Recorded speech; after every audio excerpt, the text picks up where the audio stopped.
Hello everyone, welcome back again to the channel where we discuss social and political issues are affecting Africa and mostly South Sudan. We will be expanding every time we do a new video, but now our discussion is really centered in South Sudan, and of course understandably is where I come from. The most important thing that I want us to discuss today, or our topic of the day, is we want to look at the economy of South Sudan as a whole. There's been a lot of discussion, a lot of challenges going on in terms of the economy in the country or in the world's youngest country for the last few years. When I want us to dive into this and see what are the challenges or the issues that are affecting the economy. Why is the economy as it is now compared to when it used to be before? For those who do not know, South Sudan is a young state and got independence on the 9th of July 2011. Since then, the country had 2 years of independence until 2013, December 15th, and where we went to unfortunate conflict, which many South Sudanese were concerned and were really caught by shock because nobody believed that it could happen, given that we struggled for so many years to achieve our nation. So that's just a rough overview of what South Sudan is for those who are new to the channel. But then I will now dive into this new topic of the day, and as I've said, we are going to discuss the social economic factors affecting South Sudan economy. There are so many factors that are affecting any kind of economy. For those of you who are familiar with the economic models, but we are choosing the social ones, and understandably, I will explain to you later why. Because I believe there are things that are really related to South Sudan that we need to understand. And South Sudanese also will understand, will get maybe some kind of familiarity with, or will know better. So there are other economic, so we are not going to talk about the other economic issues, okay, or the challenges that affect economy as we know them, and so most economists will know them. Things like the inflation, high inflation of an economy, what are the causes, and things to do with the labor market as we know them, right? With the labor market, the balance and all these things. And then high interest rates, for example, these are things that we always check. What are the prices in the market, and what are the stock commodities moving in? Do we have also the energy commodities, right? That are in the economy, like the oil and all this. I'm not going to discuss all this, or even fiscal factors. The fiscal factors like the tax policy that the government introduces to affect the economy in one way or another. These are things that I will not discuss because these are things that are on the fingertips of most economists. I want to bring out something I feel is unique and that is affecting and contributing to the effects of the South Sudan economy. These are things that you can discuss, think about, contact me on this, and we can also explore them because I'm going to be a little bit brief on this. So these social factors are inspired, or why I came up with them, is I refer to a book by Michela about John Githongo, the Kenyan whistleblower, John Githongo. And the book is titled, it's concerning corruption, and it is entitled, It is Our Turn to Hit. It is our turn to hit. And when I take it is our turn to hit in reference to South Sudan, in Kenya it was a different terminology, because there are people who are outside the government maybe want to come and hit, right? In the case of South Sudan, it's not necessarily people who are in the government, because there have always been one government since we got independent. In the case of South Sudan, the most important thing is the people who actually liberated the country, who are our heroes, who are our liberators, right? Who, when they got the country, perhaps they felt relaxed. They feel like everything has been achieved, and maybe they saw it as an opportunity for them also to reward themselves in a way, or say that, in short, it is our turn to hit, right? And so when this kind of thinking maybe crept up in the mind of our leaders or our liberators, and then other factors, other social factors came in through either our cultures that we had before or cultures that we adopted as we tried to build a new nation. We know how hard it is to build a young nation state, right? And so South Sudan being built in the 21st century, where social media and technology is really high, could be an advantage for us to grow really fast and build ourselves, or it can also be a disadvantage because we'll try to copy and paste everything that we see from elsewhere, and we may not necessarily work with our context, right? So these social factors, I summarize them. There are 4 of them, and one thing that you will observe in South Sudan, in high offices or everywhere on the street, if you want to address somebody, is an Arabic word, and I will put a disclaimer for those who speak Arabic and those who speak English, that I'm going to use these words not to contextualize the language according to how we understand it as South Sudanese, right?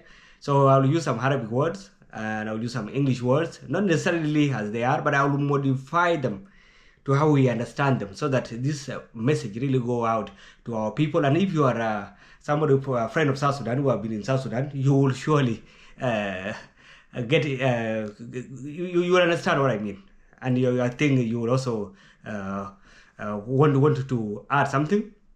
Please feel free to add a comment or reach out for further discussion on this. So the first point that you will hear every time is Zolkerbirism. Or Zolkerbir. Zolkerbir means the big man in Arabic. Zolkerbir, right? So Zolkerbirism, as I would call it, has affected, in my view, South Sudan economy, because everybody wants to be a big person, right? And so the bigger person we want to be, the more we end up trying to create positions. We want to expand the government, either at the national level or at the state level, or at even at the grassroots, at the county levels, or even in the private sector. We want to expand so that we can give everybody a big position, so that they feel they're big. So when you address them, they feel like they're Zolkerbir, even when we are in the struggle. This is a culture that we brought from the struggle, where the commanders, the captains or the generals were called Zolkerbir, and you have to salute them when you are coming next to them, Zolkerbir, right? So Zolkerbirism was translated into what? Into the South Sudan kind of governance system, in my view, and this has affected the economy when you look at it, because with these high positions comes with high salaries. With the higher salary, with the economy that is depending on oil, there is some sense of currency shocks. There are shocks in the economy because there's a lot of withdrawal from the economy rather than the injections, right?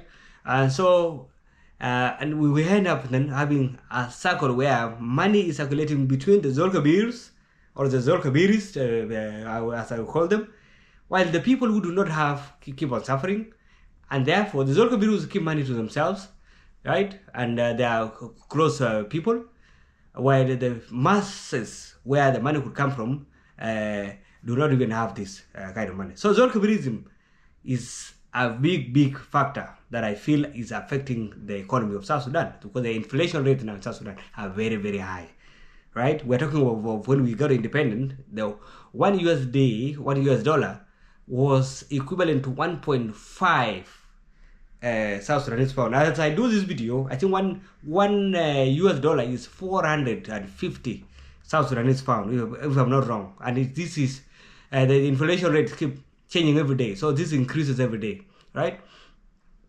Which is very unfortunate.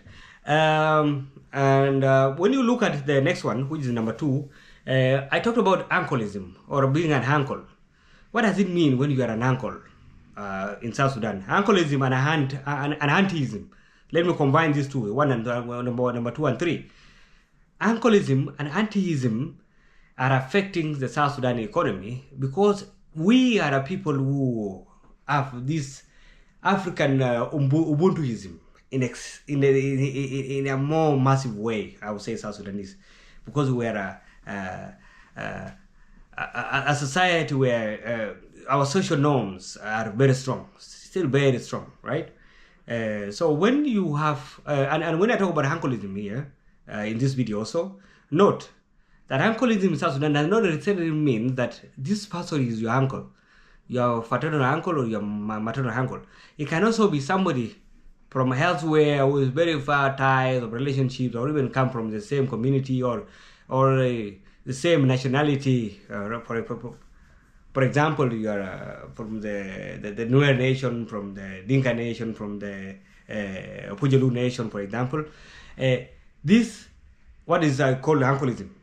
Okay, you have an uncle there, and you will notice that when somebody, Zolkerbir or an uncle of somebody is, or auntie is appointed in a position, everybody celebrates. People do not celebrate because this person is going to deliver services and make the country great in their field.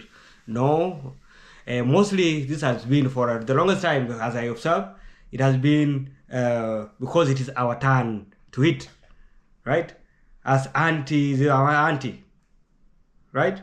So Uncleism is something that I feel is when you are in a position, or you have been given a position, or somebody is in a position, you find that a lot of people would go to this person because, yeah, he's my uncle, he's my auntie, he's this and this. So a lot of people do not even work hard, okay?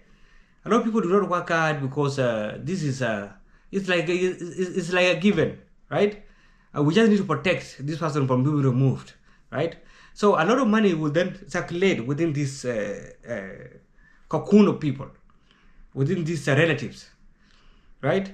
It does not go to other people. It does not even go into the economy in terms of investment, so that new jobs can be created, so that you can grow the economy, for instance, or create development.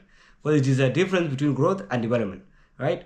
So Uncleism, I feel, is something that if we, Uncleism and Auntism, as I call them, I think that if we remove them from the South Sudan language and brackets, and we really work or we give people their jobs because of merits, because they earn it, not because they are my uncle or they are my auntie, and we lobby for them to be appointed as ministers, so that we end up appointing people who are not good or not necessarily qualified to hold these positions and cannot work. They go there, they just say, okay, this is the child of so and so, oh, my nephew or my cousin. That's it. People should go to position because they are qualified for them. What we call meritocracy. That's what is helping countries elsewhere grow. This is where Singapore excelling. Other countries that we want to be like. Alright? So that we do not just want to dream.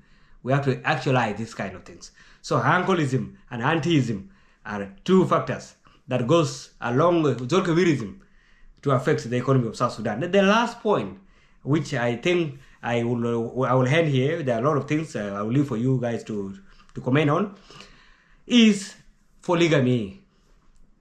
Yes, say again, polygamy. Polygamy is not new. It's not a South Sudan thing. It has been there even in the West. Those days long ago. There were factors that were bringing in polygamy. Okay, and those factors were because before the invention of medicine, there were a lot of diseases that were killing people. So a man or a woman would marry more wives to be able to produce more children, and these children will be able to survive. So a few of them who would survive the diseases or the heartbreaks will be able to carry on with the family legacy. Second, there were a lot of also labor issues, right? You wanted people to work on your farm, a lot of physical jobs that were being done at the time, right? So somebody will want to give birth to more children so that they are able to help them later on. In terms of South Sudan also, because we look after cows and we have animals, who are going to be looking after your cows? So a man will want to have more children, and the more wives you have, the more children you have. And also, this was also seen as a sense of wealth, a source of wealth. Mostly maybe in the traditional African society. I do not know where you come from in the world. But in South Sudan, this was seen as a source of wealth. You have more wives, you are seen as a as a somebody who can give. You are seen as a leader, seen as somebody who is more important in society, right? So this is something that, in my view, we have carried forward to the 21st century South Sudan as a country, which I feel is not mixing, because now we have medicine. People do not die as much as they used to be. Yes, the only factor that I think is also a social factor, but also there's other factors, other things that are causing it, is conflict, which is of course still killing people, but it's not as much also. If this is controlled, then a lot of people also will not die. So if we marry more wives, okay, and we have physicians, what do we expect? Even before I tell you, I think you already know the answer, right? Because what you will expect are people who have more children. You have 4 wives, for example. Each of them will give us to 2 or to 4 children. How many children do you have? 16 kids. 16 kids. You have become a. Let's say you have become a minister. You are working in a parastatal in the government, within the government institutions. What do? Are you able to feed all these 16 children with the little maybe salary that you get? What will people do, my people? This is almost a rhetorical question. The fact is, this money will not be enough to raise a family, especially because now we are in a situation where we live in cities, and cities require you to pay rent if you don't have your own house. You need to pay school fees, you need to pay water, you need to pay electricity. There are a lot of things that are needed that we do not have during our time when we were living in the villages, where you marry one wife, just put them in another village, put another one in another village. You don't even see them. They live there with their children, whether they are sick or they are not sick, it's up to them. You, the man, you're just roaming around, okay? Looking after cows, and then you go and serve the children and trying to give them the cows that they will use, and that's it. That's pretty much it. But in a world where you want your children to get educated and also benefit in terms of having good knowledge, in terms of changing the society, how would you educate 16 children with a salary of, let's say, $500, for example?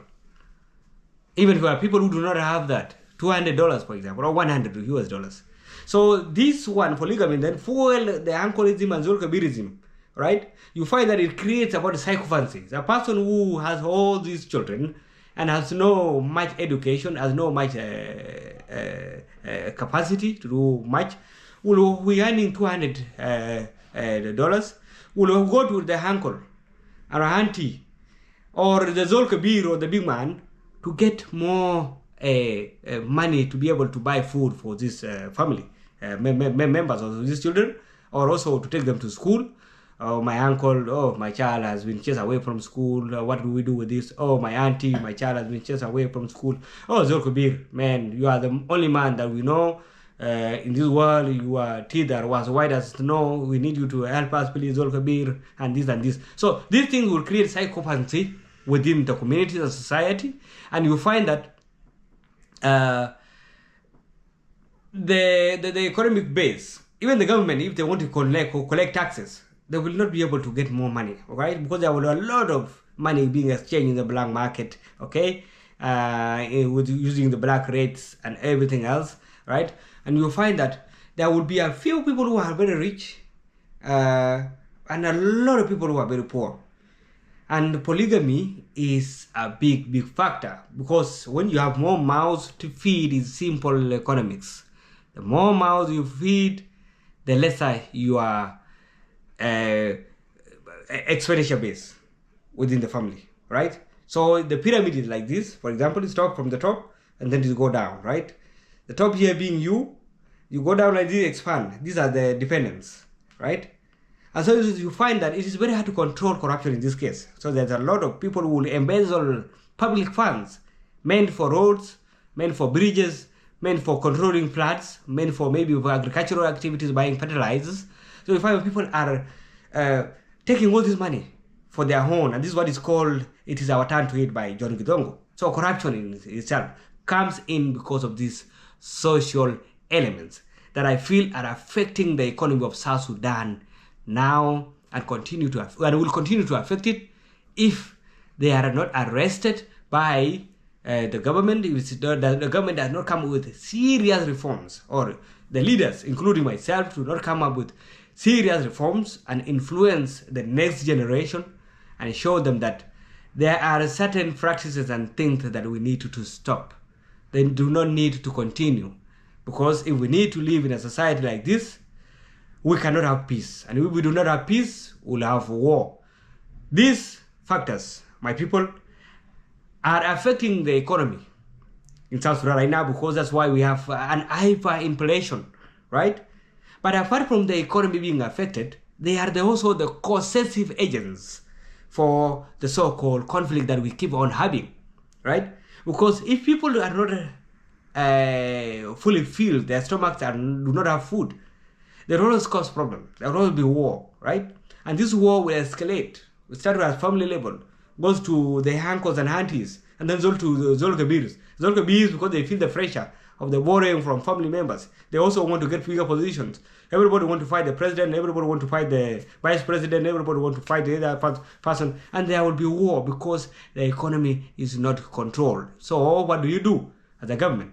The best thing right now to do is to give peace a chance, first thing. Second, to ensure that you encourage people to discourage Uncleism, Zolkerbirism, Auntism, and, if possible, polygamy in South Sudan.